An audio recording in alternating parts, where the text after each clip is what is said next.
My almost 2 years that I spent with the Assemblies of God, I'm very thankful for. And I honestly, in all sincerity, believe that the Holy Spirit led me to that to have brought me home with the fervor that I possess today. There's a lot of truth in saying that I learned a lot from them, but one of the beautiful things that the Holy Spirit did in me was God took what was already naturally there within me that He had been building, and grace built upon that nature. So He took my propensity for conversation and He turned me into a preacher. He took my love of music and led me into leading praise and worship. Those were gifts that were there that were just elevated into divine service.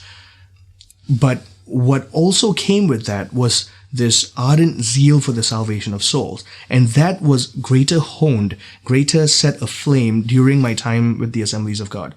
And that's never left. So those 2 years are 2 years that I will cherish for the rest of my life. They taught me even simple things like dynamics of preaching. And when you get into the heart of the matter, you just allow the fire of the Holy Spirit to take over you just so that you can share this. They gave me the room to do that. So I'm very grateful for that time. Now that I'm a Catholic, I think it's very clear for anyone who hears me speak that, okay, this guy was probably Protestant at one point, because it shows in the way I especially talk about scripture and share the gospel. So I'm grateful. I really am grateful for my Protestant heritage. I'm also grateful for the fact that they taught me the value of mentoring. They taught me the value of taking a new Christian under their wing. And it's something I've strived to do in my entire life as a preacher and theologian, now teacher, to, in whatever capacity I can, take people who are interested under my wing and share with them the wisdom that I've received. It's a participation in God's own fatherhood to help lead people to the experience of God's leadership in fatherhood. So I am very grateful because I'm convinced that those 2 years were part of God's plan for me. And I learned to listen to the voice of God in a lot of clarity during those 2 years. And I go back to some of those experiences. Even now, 10 years down the line of being Catholic, I go back to some of those Protestant experiences. During my time at Ave Maria University, I encountered this book by Peter Kreeft called Protestants and Catholics. I think it's called Protestants and Catholics, What We Can Learn from Each Other. I subsequently wrote a review on the book for Homiletic and Pastoral Review. I'd greatly recommend people look up the review so that they get an idea of what the book is like and then pick it up. In one chapter, Peter Kreeft says this: one day all churches will be united, and for the Protestants who return home, they will say, finally, we found the fireplace. But for the Catholics who witness their Protestant brothers and sisters, they'll say, finally, we have regained the fire. We have a lot to learn from our brothers and sisters who are separated in the faith. When I was Protestant, all we had was scripture. We went purely by scripture. It was sola scriptura and sola fide.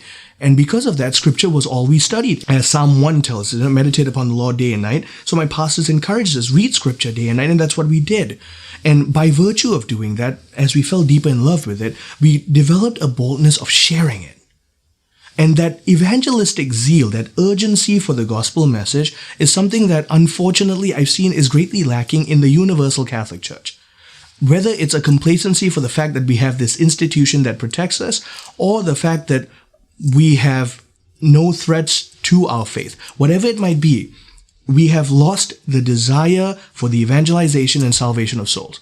And that's something we can greatly get from our Protestant brothers and sisters.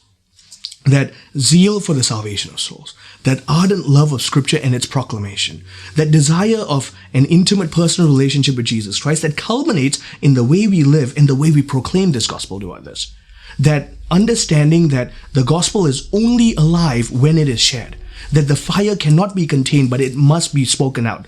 As Jeremiah chapter 20 verse 9 says, it becomes a fire in our bones and we cannot contain it and we must speak out. And that's what the gospel should do for us. So, and that's not just something that we learn intellectually. What we can also learn from them is the fervor of praying in faith and trusting in God to set our hearts aflame for the gospel.